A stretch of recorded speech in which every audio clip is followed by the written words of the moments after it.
Welcome to Laura's Light as we talk about what the heck are runes? A great divination tool, but what the heck are they? Join me as I teach a class on the introduction to runes. To the runes. I'm So I was actually drawn to the runes over tarot, over all this other stuff. It just kind of sat with me so much that I got a box of runes from Armenia, as a matter of fact. When I got the box, I was so excited. It's just a simple plywood box with some plywood. Oops, I don't know which way to go or how to do it. Anyway, plywood runes. Um, For me, I looked at the box and faces started coming out of the wood. And I thought I was losing my mind and that something was crazy. I was like, oh my God, what is that? Faces just kept coming out of the wood. I was like, holy crap. So this was before CYLA. So I put the box in selenite and salt and then hid it and almost threw it away because I thought, what's going on? I thought somebody was punking me. So me in the box have a relationship because I really sparked my clairvoyance and didn't even realize it just getting the runes. And these runes, what's so cool about runes is it's such an old divination tool that when we use it, think about your ancestors use these way back when. I think it predates tarot just a little bit over 1,000 years prior to tarot. I mean, it's been around a long time. What's cool about it being around a long time and what's kind of scary about it is it was before paper. So a lot of what was handed down through word of mouth and through stones and wood. Well, wood doesn't survive that long. Then Christianity came through, paper started coming through, and as Christianity was on an uptick, it deemed the runes as evil, so they were outlawed. So there's not very much archaeological evidence for us. There is some, but most of it has to do with some of the writings from Roman writers and so forth that kind of explain it, and a little bit of the traditions and what's some of the stuff that's left over. So not all the runes are completely explained, which makes it very magical and a great place for you to use your intuition. Um, what is also cool, I'm just going to tell you all the facts, very cool about the runes, is that not only is it symbols, you see it's symbols back here, but the symbols are actually an alphabet. It is actually an alphabet for writing a language. So each symbol has a sound and each symbol stands for something. So it's very similar to Hebrew in the fact that it's not just like our letter A is just a letter A, and it stands, for ooh. But with this, we have symbols that not only stand for the phonetic sound and can be used in writing, it is also used, the symbols mean something altogether. So you can use them to communicate without spelling things out. So as we progressed in our language and we grew and people started intermingling and so forth, it used to be okay that we could just use a symbol, but then things started coming about that we didn't have words for as we're meeting new people. And so we had to start making an alphabet. And so this is a combination of both. It's very old. So I just adore it. I think it's so cool. Let's talk about the mythology. It is said that the runes have always existed.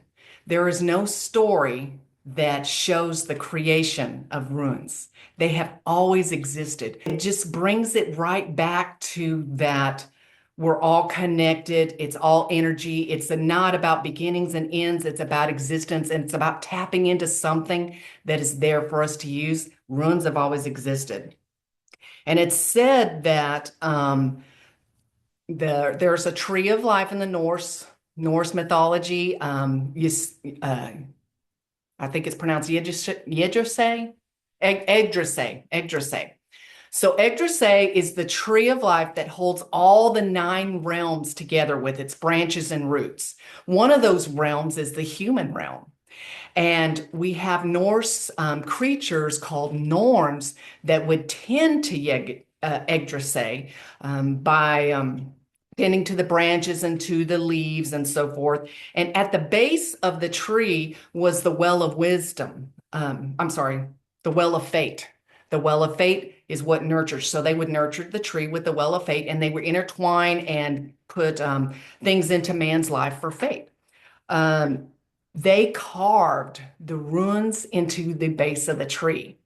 And so the tree actually absorbed the meanings of the runes into the branches and roots and went into the world.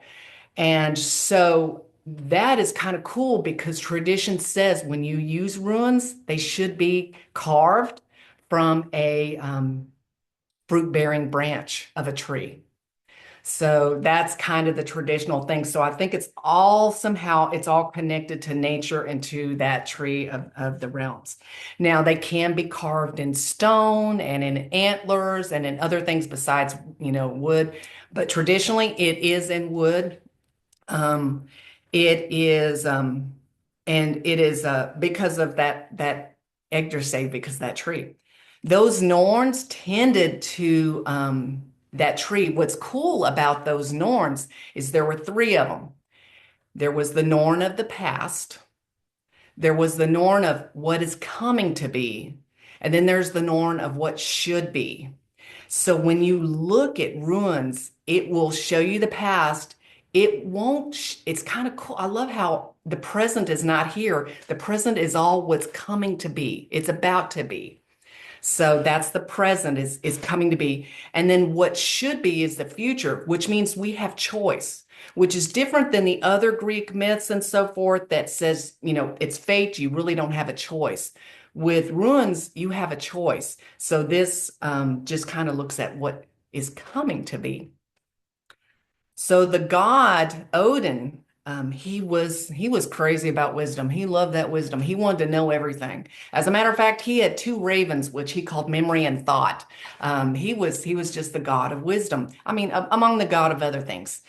So much that he wanted wisdom. He went to Mimer, who was very, very smart, drank from this well every day, and that's why she was so smart. He wanted to be smart like her. So he said, "Hey, let me drink from your well." She said, "Okay, but you got to give me an eye." So he became the one-eyed God because he wanted wisdom. So he gave up his eye for that wisdom. The same thing for the runes. Men and gods weren't allowed to know what the runes meant until Odin decided he was going to find out. He says, "Hey, I want to find out what the runes mean," but he had to sacrifice. So he pierced himself and hung himself upside down from the tree for 9 days and didn't allow anybody to tend to him until the meanings appeared to him in water, which is very cool, which kind of like, if you look at it, is examples of shamanism. All this giving up an eye, going through a time of sacrifice and learning. And so this is kind of like our first example of shamanism. So I think that's pretty cool too. So once he got the ruins, he shared that knowledge with other gods and man. And so that's how we learned about them, but the ruins have always existed. So it's very, very magical. Thumbs up if you're with me on the magic. Okay. I just want to see. All right. So traditionally, you're going to take your runes and they're going to be carved in wood or stone.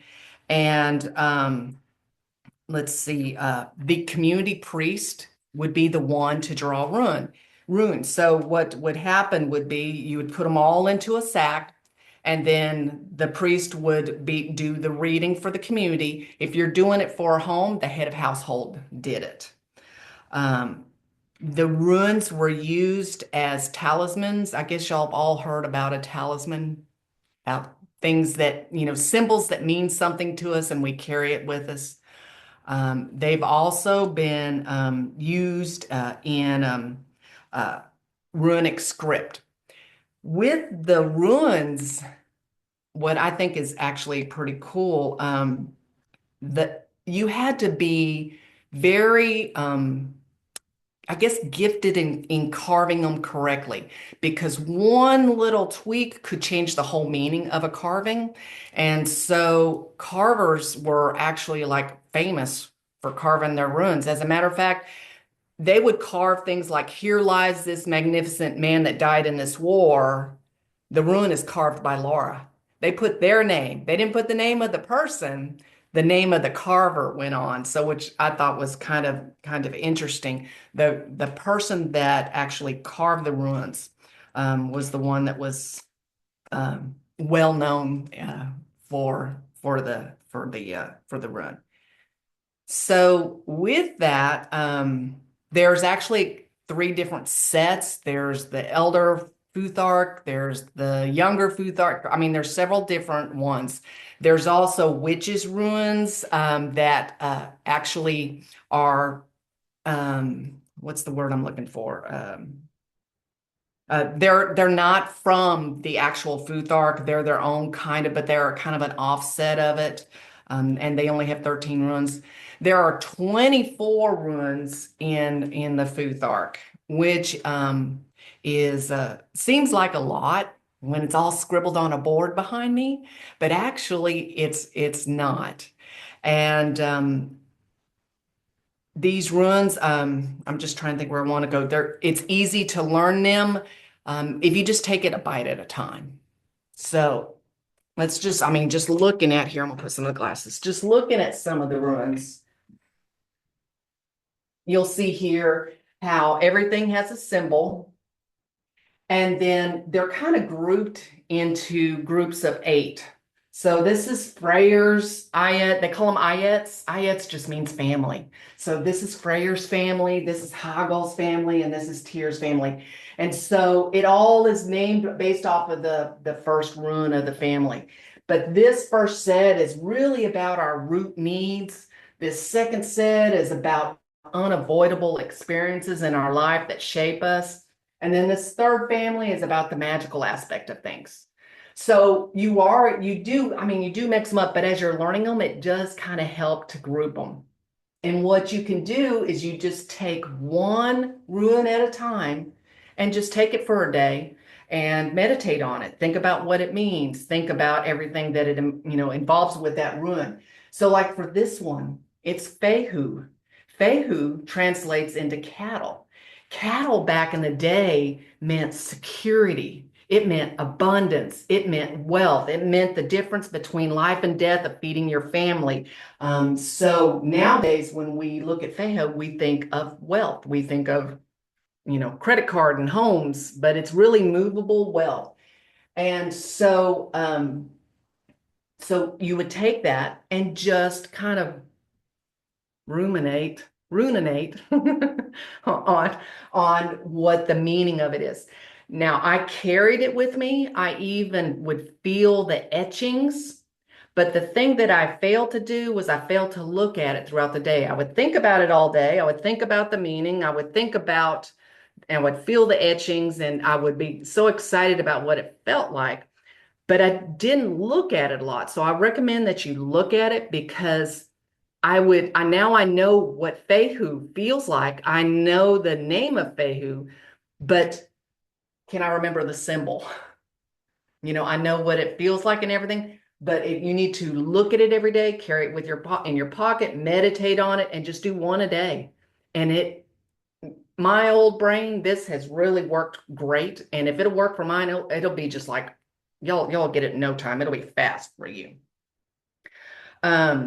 You can when you have the runes, the deal is that you're just throwing them into a bag or into a cup or something, and then you will throw them onto the white cloth. Traditionally, it's a white cloth, which I'm like, when you read them, traditionally what you do is you pick 3 to read, but you also look at how those runes fell. Are some grouped together? Are some catching your eye? Do some form a picture for you? So that's just kind of how to look at it. Then you pull up one and you read, or up to 3 to 5, and you read what they mean. You can pull one rune. So if we pull just one rune, it's called Odin's rune. Well, that's what it's called. If we pulled Fehu for the day, we would just learn about, it would just be communicating wealth. It'll communicating money. But if we pull two runes and say we pulled Fehu and Rhino, so this means that we're going to get some money.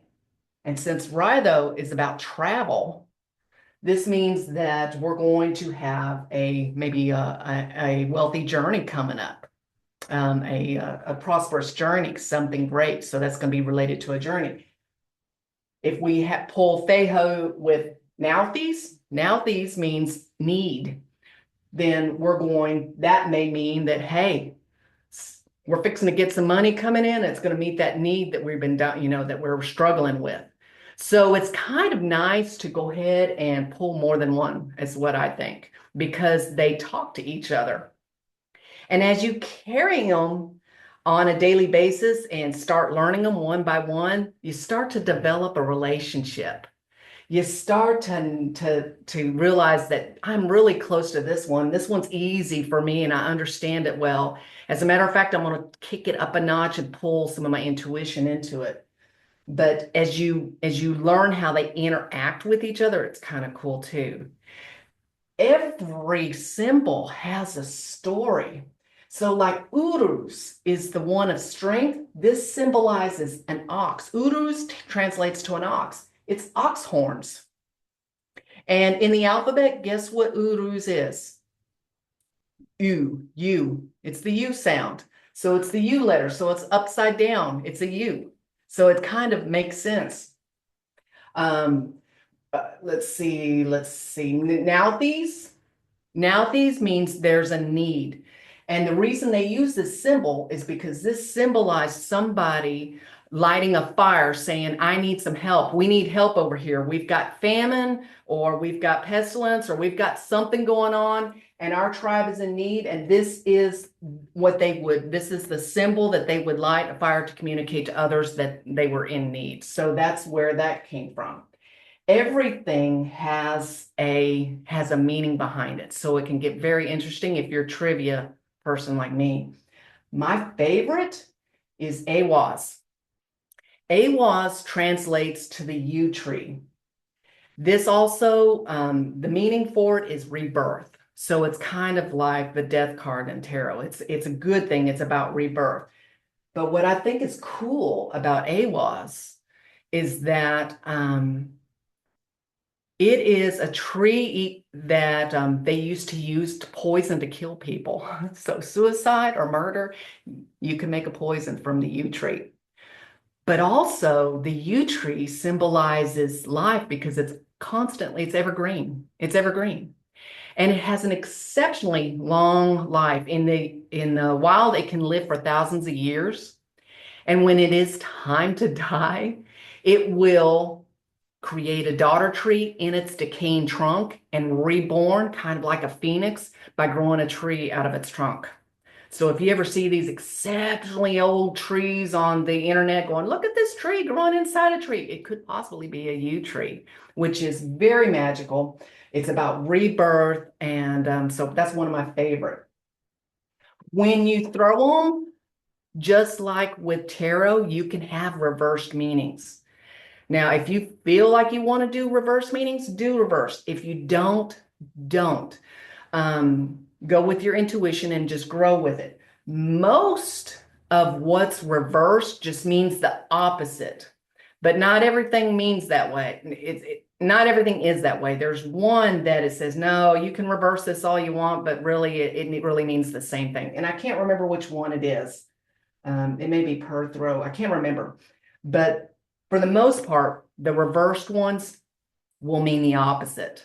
So if I have a reversed Fehu, maybe it's time to watch my finances and there's not a wealth coming in right now. So if it's flipped or reversed, that's what that would mean. It's the opposite.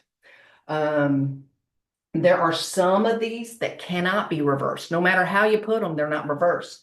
And that's, like this one right here, the ones that I put with the dots, no matter how you throw them, they're going to be the same way.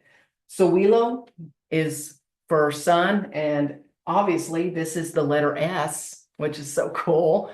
Um, it cannot be reversed. These are items that cannot be reversed with the dots. So they just stay the same.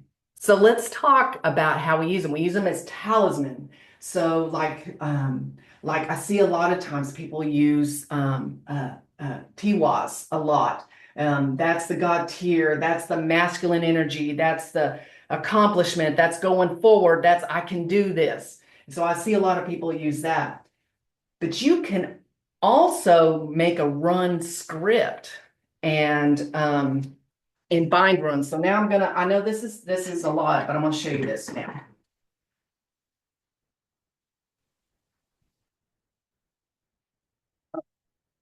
So like a run script would be like this one is like travel and strength.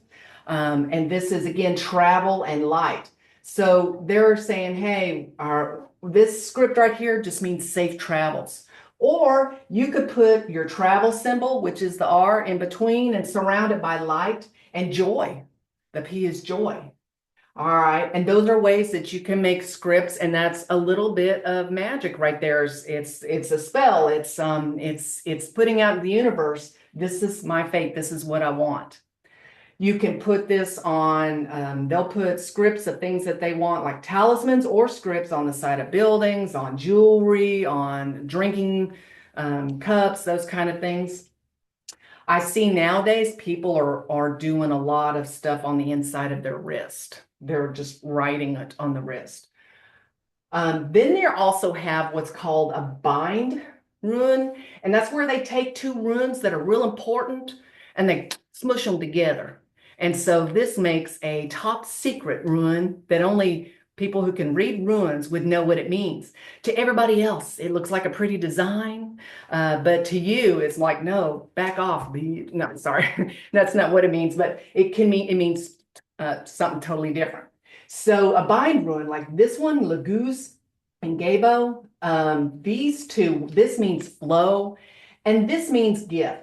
Flow means intuition. And if you think of time when they were giving gifts back in the time, it means more than just gift. It means connection. It means unconditional love. It means trust. So this flow and connection, we can get a nice, pretty love symbol if this is what we want to use for a symbol of love. Or say we want to spell out love. So this is the L sound, the O sound, the V sound, the E sound. These are the runes associated with those sounds. And so we can take those and put them and kind of combine them together. This is what it creates. But you could do this anyway, any way that you wanted to. But I do caution you, if you're playing with them, something else that you want to do is remember this symbol means I'm in need. So once you put your symbols together, if this symbol's in there, don't use it. Reorganize it. You want positive overall symbols in there. You don't want something saying that, hey, like this one right here, if you wind up with something that looks like that, that means that we're fixing to have a disaster or chaos or a clearing of things. We don't want that. We want love. There's nothing negative in that, so we'll keep that symbol. So like I said, each letter stands for a sound in the alphabet. And let me see if I can do this background. Okay, so you'll notice, I'll have to put my glasses on, sorry. All right, so you'll notice that we have EWAS right here is an E, and then we also have AWAS is an E. So the EWAS and stands for the E sound that's E, like in Jean, like in knee, E, where the AWAS is going to be more of the silent E or the A kind of sound. You'll notice, look how they grouped all the sounds together for like K, C, Q, and X. All that got grouped together into one, which I think is so smart. Why do we need all those different ones? They could be symbolized as the same sound. It would make our spelling so much easier. And then so you'll see that also like ingwas has a new sound that, let me get over here, that you don't think about. Ng. It's an N and a G sound. So it's kind of cool. So if you look, you can write in your symbols. So this, and then look at what they may mean. So for example, this is Amy. So Amy, if you spell it out completely, AMY by the letter itself, this is wisdom and communication with humanity and harvest or the year. Okay.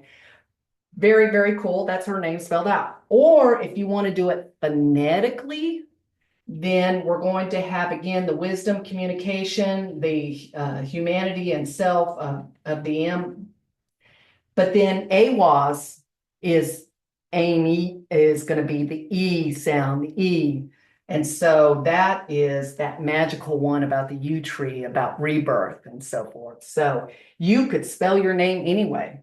I just spelled them out for you by the letter it corresponds with. Like, so here's Belle. Wait, that's not Belle. That's Jean. Sorry. This is Jean. And you notice for her E, she has the E from the AWAS. But then we move to Danielle. She's going to have this is going to be her E sound, which is kind of cool that we all, most of us, let's see here, a great deal of us have the A's, which is that whole wisdom and communication. So this one is, oh, can you guess what this one is? This is actually Berkana, which is the feminine qualities, rebirth, and so forth. And it's actually the B sound. It looks so much like our B, isn't it? So this is Bell. And you'll notice the M for humanity and for self is the M sound. It looks very similar to an M. This is Marissa. And look at those S's. That's Sowilo, that's the sun. It looks like an S. And then who do we have here? This is Amber. It almost looks like Amber. Our A, if it just went down a little bit more, would be an A. You can see how influenced we are between our alphabet and this old italic or old runic alphabet. And then this is Suzanne. And then this is me. So it's kind of cool how you can have a secret rune that means something. And let me tell you, they believed in their own protection too. And so there was stuff about, I'm wishing bad stuff on you. We don't do that these days. We work on ourselves. There's no need to wish for a landslide to come down and stop you from attacking me and killing me. That's not needed anymore. But these runes were used to curse and to bless. That's the main thing behind them. So with that, the head of household or the community priest would draw a rune when they're doing the reading. They'll throw them out, they'll draw three. They always look up to the heavens to let the heavens guide them. And then they pull those runes together to see how this speaks to this, how the group is talking together and what symbols. What's nice about this is they just absolutely adored runes, because to them before this time, spoken word it meant everything. It was magic. If you speak it, it's a spell, it's done, it's there forever, it can't be undone. What they felt was amazing was that now we have symbols and sounds so that even if you don't know this spell or this word, I can send it to you and I don't have to be there and you can do the spoken word yourself. And they thought that was amazing. The saying it out loud was very important. So as you learn your rune, you should sing it, chant it, talk to it, and develop that relationship. It should be a vocal thing as well, not just visualizing and memorizing what the symbol means. It's very I don't know, it's just very I don't even know how to explain it. It just connects with all your senses for me. Uh, and it can be overwhelming, but I'm telling you, just if you just do one a day, next thing you know is like, okay, I've got this. Now there's some that speak more to me than others. Like I will never forget this symbol. Like Isa, who forgets Isa? Isa means ice. It means things are stagnant. It's real easy. That's a simple one. You know what I'm saying? It's not hard. That means things have slowed down or you need to slow down or hang on and just wait a little bit. Let's not going to progress anymore. That's an easy one to remember. So they're not all difficult. And when you put where they're coming, where how they were developed, like Thora says, it translates to thorn. What does it look like? Looks like a thorn on a branch. What do you think it means? It's defense. It's protection. So it's kind of cool. So it's not as difficult. On here, it looks like, what is this googly gunk? It's too much. I can't understand it. But it's not difficult. It really isn't. This one, Sowilo, sun, it's light. It's it's beautiful. My favorite, another one of my favorites is Wunju or Wunjo. And this is joy and pleasure. Of course, I like that one. So there's just so much. They're not that hard. Tiwaz, like I said, is the spear, it's the arrow. And is it not the male symbol? It's the male symbol, Tiwaz. And so what does it symbolize? It symbolizes those male qualities that are positive. It's a very positive run, but that's kind of cool too. So it's not that hard to learn. Learn one a day. There are lots of different people out there talking about lots of different meanings of stuff. So I would find your one person that you want to learn from or trust to get started and go that route. One other thing that you can do with the runes if you want to is you don't have to have runes. You can learn the symbols and grab some sticks and go throw twigs or go through sticks and then look for the symbols in the nature itself. That is another way they did it instead of carving was just throwing some branches down and seeing what symbols appeared. So anyway, all right. Do y'all have do y'all have questions That was awesome. Thank you. about anything? I know I'm passionate about it, but I don't have Anything, you any guys can all, questions. yeah, come off mute, ask anything you got. Yeah, I don't have any questions, but like you're just wonderful. That was so Well, good. And the way you flipped the board and you're like, here's all your names. It was like, oh snap, she personalized this for us. Like, fuck yes, you're wonderful. Thank you for oh, that means a lot to me. I love sharing information. Makes I my love seeing the joy that you have to like really present it too. And I yeah. took a screenshot of my name. I Pardon? thought about doing the same thing. I'm doing a What's that? screenshot of my name. I did a screenshot when you'd said names. Oh yeah. I'm so glad you're here. Because I didn't have my glasses on, Belle, because if you're drawn to it at all, I mean it's not difficult. It's just so old and there. I don't know. It's just amazing. Yeah. Do you have some websites that like you recommend? Because like I was looking through it and I just like they like two websites are so different, It's you know, overwhelming. like yeah. So here's what I recommend that you do is there one that your gut or your intuition or you just know or it smells right or it feels right, one that you're just like drawn to, pick that one.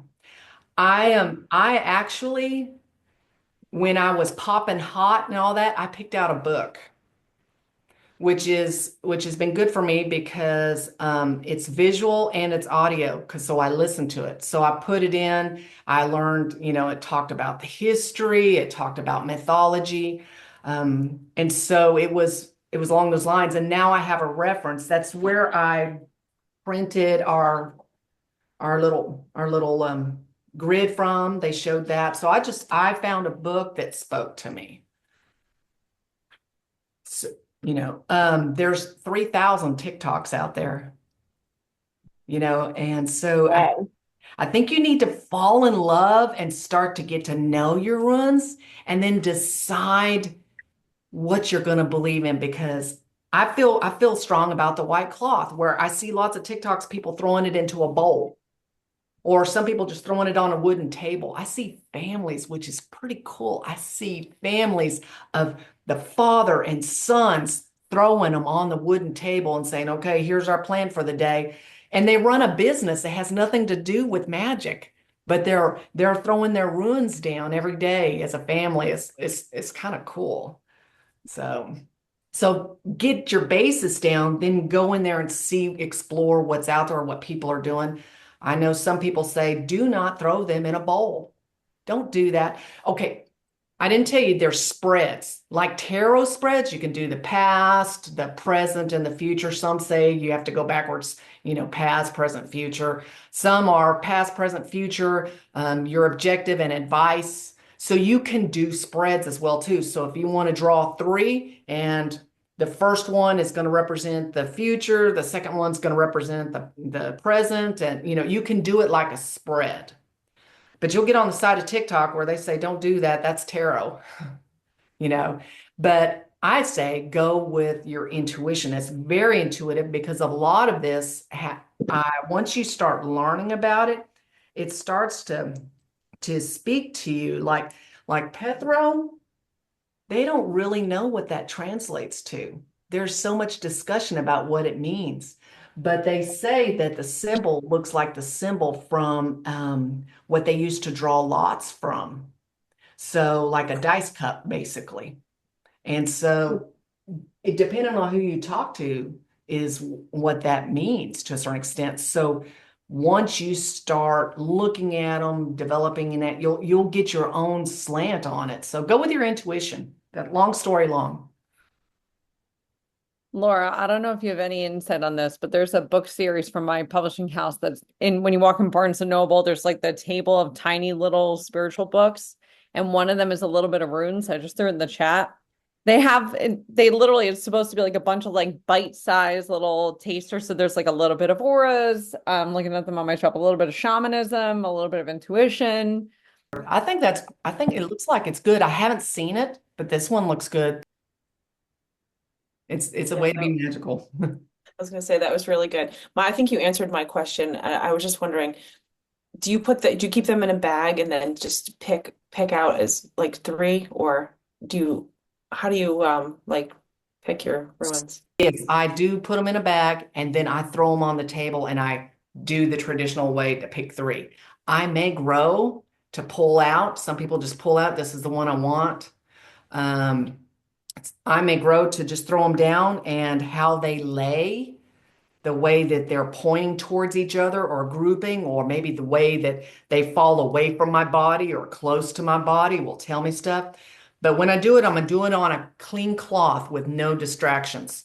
There's cloths out there with compasses, the Viking compasses, the yes, nos, and all that. I think that's just to sell things, because traditionally it was just done on a wooden table or clean cloth, something with no distractions.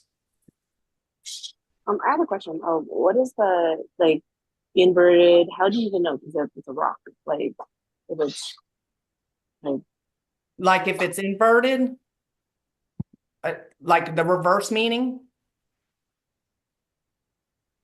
You went on mute. I can't. Yeah. So, Like what? Like how do you know if it's reverse or? so when you throw it down, if Fehu is not up, if Fehu is upside down, that's reversed. Now, if it's a little cool catty corner to the left or whatever, but it's usually the upside down. And so So if this was flipped upside down, then we would have it reversed. These with the dots have no reverse meaning because it doesn't matter how, if you flip them upside down, it's going to look the same. So strength right here, if it's flipped upside down, then that's the reverse meaning when it's shaped like a U. Laura, do you think when you like type out like when you're doing the names of things that it's all related, like how your name is and the meaning of the symbol? Or do you do it mainly by sound? So when I put your name together, I did your example, I did it by sound and by what your letter corresponds with. So like I instead of a Y sound, I used an E sound to spell it. Mhm. The E gave me two different options. Is that what you're asking? You, Yeah, like you're doing it by the sound. Does it also the meaning of the actual symbol, do you think that it has to do with people's like personalities or things like that? Or do you think that it's just I wondered like about that. I wondered about that. That I don't know. I don't know the answer to that. But that's actually a question I wondered if that's in our personalities because I'm thinking, so this one right here, the A sound, Ansus, is about wisdom. It's about messages, it's about God. And so this whole everybody has it a lot. And I think, oh my gosh, everybody's got wisdom. And then I think, wait a second. No, that's just everybody's got an A. yeah. So I don't know. I don't know. I don't know. It's a good question. Oh, that is another thing which I just love. So remember how you said it's the past, it's about things that are coming into being and then how things that should be. There's also a way when you ask questions, you don't ask yes, no. You could ask a yes, no and draw one. And if it's reversed, reverse means no. And if it's not reversed, it means yes. But what they say is don't ask yes, no questions, ask about outcomes. So instead of asking, should I buy this house? Ask, what is the outcome of passing on this opportunity? And draw it that way, which has just blown my ever loving mind. And now when people come to me for readings, I'm thinking in my mind when they're saying, hey, will I ever get a boyfriend? I'm just, I'll rephrase it into instead of a yes or no, show me what her life will look like in a year, or show me what, what I'm saying? So I'll just rephrase into a question instead of a yes, no, into an outcome kind of thing, which is pretty cool. So if you're reading cards or doing any divination, that is a game changer for me.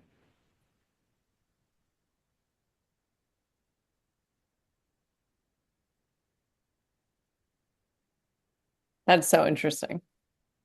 I'm thinking about like the overlaps with this in tarot, right? Like the reverses, how people read them, and like how probably a lot of the things that tarot is have come from this because this was around first. Oh, I just got goosebumps. I just got earring Yeah.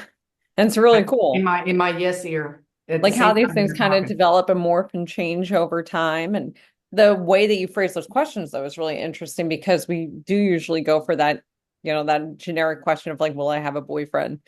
I like that reframe and maybe even using that when I do things like tarot, oracle deck, or other stuff, or even shadow work journaling, changing the way that I ask it. That's cool. Yes, and because it's given you more than just yes nos, it's given you, um, hey, you're I don't have to flip back over. You're going to have you have a need right now. I'm showing right now there's a little bit of stagnation, but here you're fixing to have an arrow. That means move forward, charge forward with confidence. You know what I'm saying? So that tells you more about it than, yeah, it's going to happen. You know That's, what I mean? It gives you more detail, which I kind of like. yeah. What's also nice is, again, I flippity-do. My favorite one, the death one, the rebirth, that yew tree that lives for 1,000 years that kills people but's evergreen. It's the 13th symbol. And so number 13, you can associate and do numerology with this well if you want to. But in the tarot, I think the 13th card is the same in tarot. That's so cool. Yeah, it's all connected. Yes. So it's like the universe has told us this way. We kind of let this fall. So let's pull up another way for you to connect. And a little bit different, but the same. If you have any questions, you can email me. Absolutely. And we're in that text thread. You're happy to text me. You can always catch me on social media or my website as well too. So Good cool. job, Laura. This is awesome. Thank you. Yeah, thank you so much. You're welcome. You're welcome. I enjoyed it. Like I said, I love teaching.